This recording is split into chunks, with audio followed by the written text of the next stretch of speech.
Good morning. मैं बलोन पटेल, आपका अपना YouTube channel RRM exam India में स्वागत है। आज जैसा कि मैंने कल बताया था आपको जो है जेंडर यानी लिंग पार्ट 1, आज आपका सेकंड मैंने लेकर आया हूँ लिंग में, क्योंकि कल जो मैंने बताया था वो चीज़ें सार्वभौमिक में चीज़ें थी और जो चीज़ें नेचुरल में थी, और आज मैं आपको ऐसा बताऊंगा जो आपराणिक हैं जिनमें वस्तुओं का नाम आता है। क्या गाइस जाता है? वस्तुओं का नाम आता है। तो जैसा कि आप देख ही रहे हैं, कल मैंने बताया था जैसे जीवित जितने लिविंग चीजें हैं उस पर मैंने बताया था कि ग्रामेटिकल के रूप में कि लास्ट में यहाँ लगा देने, सॉरी लास्ट में इका लगा देने से या बड़ी छोटी या कुछ भी ऐसे प्रत्ययों का प्रयोग किया गया, आइन हो, इन हो और बड़ी ई हो, तो ऐसे प्रत्ययों में स्त्रीलिंग होती प्राय। कुछ में मैंने पुल्लिंग बताया, लेकिन आज जो मैं बताने जा रहा हूँ गाइस ये बहुत इंपॉर्टेंट सेशन है और यहाँ से क्वेश्चन सीधे सीधे आते हैं और डायरेक्ट पूछे जाते हैं इनमें से कौन सा स्त्रीलिंग है कौन सा पुल्लिंग है। तो इसमें आपके अनाजों के नाम, मसालों के नाम, नदियों और नक्षत्रों के नाम, भाषा बोली, संस्कृत में कुछ ऐसे पुल्लिंग शब्द नपुंसक है जो हिंदी में स्त्रीलिंग के रूप में प्रयुक्त। तो आज ये सब सीखने को आपको मिलेगा। तो गाइस एक बार फिर अगर आप नए हैं मेरे चैनल पे तो आप सब्सक्राइब करिए और आप अगर जो है कमेंट करके जरूर बताना जो भी आपके होगा, और ये बात अगर पसंद आएगी तो आप जरूर जो है कमेंट करना। तो गाइस आ जाइए, आज हम आपके सेशन में आते हैं। आपराणिक पुल्लिंग और स्त्रीलिंग शब्दों के में कौन सा स्त्रीलिंग है कौन सा पुल्लिंग है। तो पहला पॉइंट गाइस मेरा ये है कि शरीर की कुछ अंगों के नाम स्त्रीलिंग और कुछ पुल्लिंग होते हैं, जो एग्जाम में कई बार पूछा गया। हड्डी में कौन सा स्त्रीलिंग है पुल्लिंग तो पूछा गया है। तो हड्डी टूटी तो ये कौन सा हो जाएगा? स्त्रीलिंग। तो शरीर के अंगों के नाम प्राय पुल्लिंग ही होते हैं। बट जैसे मैंने बोला कान मुंह, दो बार कान हो गया, कान, मुंह, गला, दांत, मस्तक, नाखून, अंगूठा, पेट, बाल, कंधा, एक्चुअली पुल्लिंग शब्द में आते हैं। जो मैंने बोला है ये पुल्लिंग शब्द में आते हैं। अपवाद कुछ शब्दों के नाम हैं जो स्त्रीलिंग में प्रयोग किए जाते हैं, जैसे कोहनी, कलाई, नाक, आंख, जीभ, बांह, कमर, जांग, हड्डी और उंगली, ये स्त्रीलिंग में होते हैं गाइस, ये स्त्रीलिंग में होते हैं। अनाजों की पुल्लिंग जो होते हैं, अनाजों के नाम पुल्लिंग होते हैं। जितने अनाज हम सब अन्य खाते हैं उनके नाम गाइस क्या होते हैं? पुल्लिंग होते हैं, जो कि आपके सामने हैं। जैसे गेहूं, चावल, जौ, मटर, चना, बाजरा, ये सब क्या है? पुल्लिंग है। लेकिन इनमें अपवाद क्या है? ज्वार है, खेसारी एक दाल होता है, अरहर, मूंग और सरसों, एक्चुअली ये क्या है? स्त्रीलिंग में। जहां मैंने अपवाद लिखा है वो स्त्रीलिंग में जाएगा। और मसालों के नाम गाइस दिया गया है, स्त्रीलिंग होते हैं। जितने हम चाहे गरम मसाला हो और चाहे सब्जी हो, लगभग मैक्सिमम चीजें स्त्रीलिंग में ही होती हैं। जैसे लौंग है, इलायची है, मिर्च है, हल्दी है, सुपारी है, हींग है, मेथी है, दाल है, चीनी, दालचीनी, सुपारी, ये सब किसके अंतर्गत आता है? स्त्रीलिंग के अंतर्गत। बट अपवाद में क्या आएगा? जैसे धनिया है, जीरा है, सौंफ है, नमक है, केसर है, तेज पत्ता है, कपूर है, ये सब किसके अंतर्गत आएगा गाइस? ये अपवाद पुल्लिंग शब्दों में आते हैं। ये सब पुल्लिंग शब्दों में पूछा गया एग्जाम में। द्रव्य पदार्थ या खाने पीने वाली चीजों के नाम पुल्लिंग होते हैं। द्रव्य पदार्थों या खाने पीने वाली चीजों के नाम मैक्सिमम पुल्लिंग होते हैं, और जो स्त्रीलिंग है वो अपवाद में जाएगा। तो पुल्लिंग में जैसे पानी हो गया, घी हो गया, दूध, तेल, दही, शरबत, रायता, भात, केसर, काढ़ा, पराठा और सिरका, ये सब किस में आते हैं? पुल्लिंग में आते हैं। बट कुछ चीजें खाने पीने और द्रव्यों के नाम क्या होते हैं? पदार्थों के नाम अपवाद में स्त्रीलिंग होते हैं। जैसे चाय, शराब, कॉफी, स्याही, चटनी, लस्सी, पकौड़ी, पूरी, सब्जी, तरकारी, दाल, खीर।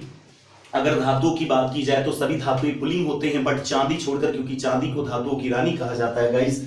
तो आप जैसा कि देख ही रहे हैं। और नदियों, नक्षत्रों तथा तिथियों के नाम स्त्रीलिंग होते हैं। नदियों, नक्षत्रों और तिथियों के नाम स्त्रीलिंग होते हैं, जैसे गंगा, यमुना, कावेरी, अश्विनी, रोहिणी, नवमी, दशमी। लेकिन अपवाद में सोन, सिंधु, ब्रह्मपुत्र, सोन, सिंधु, ब्रह्मपुत्र, अभिजीत, पुष्य, ये राशि हैं, आपके नक्षत्र हैं, और ये सब जो आपके पुल्लिंग होते हैं, सोन, सिंधु, ब्रह्मपुत्र, अभिजीत और पुष्य, ये नाम से ही क्लियर हो जाते होंगे कि ये पुल्लिंग है। बाकी संसार की जितने नदी, नक्षत्र और तिथियां हैं, सब क्या है भैया? स्त्रीलिंग है। भाषा, बोली तथा लिपियों के नाम स्त्रीलिंग होते हैं। संसार की जितनी भाषा, जितनी बोलियां, जितनी लिपियां तो आप जानते होंगे भारत की समस्त लिपि ब्राह्मी लिपि से, चाहे ब्राह्मी हो, चाहे सिंधु घाटी हो, चाहे खरोष्टी लिपि, सब स्त्रीलिंग में होती हैं। तो भाषा, बोली तथा लिपियों के नाम स्त्रीलिंग में होते हैं, जैसे हिंदी, अंग्रेजी, अवधी, बघेली, फारसी, खरोष्टी, ब्राह्मी, ये सब किस में आएगा गाइस? ये सब स्त्रीलिंग में आता है। तथा जो थर्ड इसके नेक्स्ट पॉइंट है, महीनों ग्रहों तथा पर्वतों के नाम पुल्लिंग होते हैं। महीनों ग्रहों तथा पर्वतों के नाम पुल्लिंग होते हैं, जैसे चैत्र, बैसाख, आषाढ़, राहु, केतु, सोमवार, हिमालय, विंध्याचल, शुक्र, ये सब पुल्लिंग होती है। बट कुछ स्त्रीलिंग होते हैं, जैसे अंग्रेजी में बोला जाए तो जनवरी, फरवरी, मई, जुलाई और पृथ्वी, ये क्या है आपके अंग्रेजी के महीने में 3-4 महीने जो स्त्रीलिंग होते हैं, बाकी 7-8 महीने आपके क्या होते हैं, पुल्लिंग होते हैं। और ग्रहों में पृथ्वी छोड़कर बाकी सब पुल्लिंग होते हैं।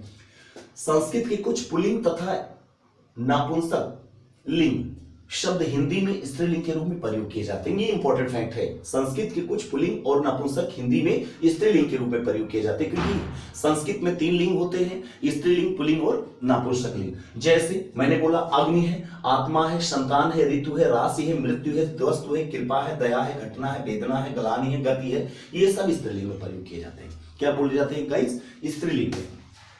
और कुछ चीजों का प्रयोग हम स्त्रीलिंग और पुल्लिंग दोनों में करना चाहते हैं, यानी करने की वजह से वो उभय लिंग का रूप ले लेते हैं। जो शब्द, कुछ ऐसे शब्द हमारे जो है समाज में हैं, जो स्त्री और पुल्लिंग दोनों, जैसे मैंने एक समाज नाम लिया, समाज एक्चुअली स्त्री और पुरुष दोनों के लिए, क्योंकि स्त्री के लिए भी समाज, मेरे लिए भी समाज, आप सबके लिए ही समाज। तो यहां पर कुछ शब्दों का प्रयोग स्त्री और पुल्लिंग दोनों में होने के कारण ही, दोनों के प्रयोग होने की वजह से उभयलिंग कहा जाता है। जैसे कुछ पदों के नाम, जैसे डॉक्टर, वकील, इंजीनियर, विद्यार्थी, पौन, आत्मा, बर्फ, सहाय, घास, चलन, पुस्तक, गड़बड़, मनगढ़ंत, दरार, विनय, कलम। और कुछ पदों के नाम जो मैं नोट नहीं कर पाया हूं, जैसे अध्यक्ष, राष्ट्रपति, प्रधानमंत्री, विधायक, प्रधान, ये सब चीजें जो कुछ पोस्ट है, कुछ पदों के नाम हैं, तो ये सब चीज में दोनों में होते हैं प्रयोग। वो दोनों में प्रयोग होने की वजह से इन्हें क्या कहा गया गाइस, उभयलिंग कहा गया। क्या कहा गया, उभयलिंग। तो लिंग आप समझते होंगे, लिंग का आशय मैंने पहले पार्ट में बताया है कि चिन्ह या निशान होता है। लिंग शब्द संस्कृत भाषा का शब्द है, और संसार में जो चीजें हैं तो उसको 2 ही लिंग में बांट सकते हैं, स्त्रीलिंग और पुल्लिंग। कुछ शब्दों का प्रयोग हम दोनों में प्रयोग करने की वजह से उभय कहा जाता है। उभय का मतलब दोनों होता है, इसलिए दोनों में प्रयोग किया जाता है, जो कि आपके सामने है। बर्फ कई बार एग्जाम में आया हुआ, इंपॉर्टेंट है, बर्फ पे आप टिक कर लेना। और कई बार हड्डी भी पूछा है, तो हड्डी में कौन सा होगा, हड्डी टूटी, स्त्रीलिंग में होगा। तो गाइस हमें लगता है आप समझ गए होंगे। इसे अगर एक बार आप लेना चाहते हैं स्क्रीनशॉट, तो आप स्क्रीनशॉट ले सकते हैं।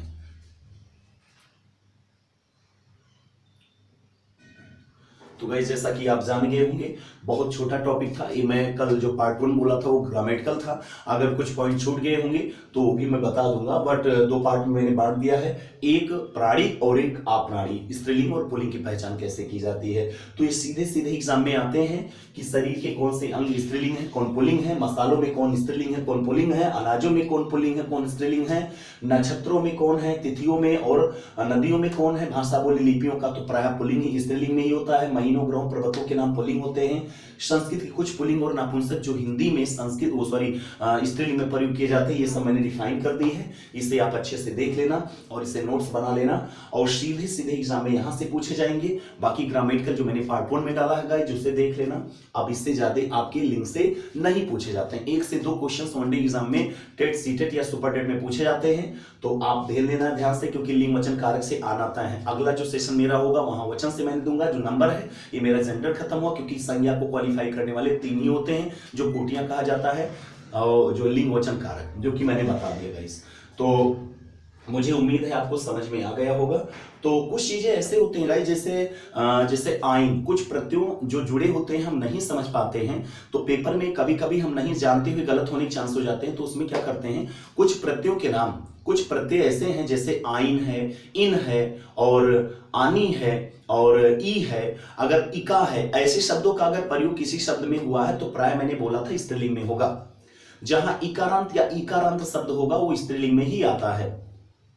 वो चीजें देख लेना। कुछ जाति से, जैसे ठाकुर से ठकुराइन, पाड़े से पड़ाइन होता है, लाला से लालाइन होता है, सेठ से सेठाइन होता है, और अगर देखा जाए ठाकुर से तो फिर ठाकुरानी भी कह सकते हो आप, और आप जैसे बाघ से बाघिन होता है।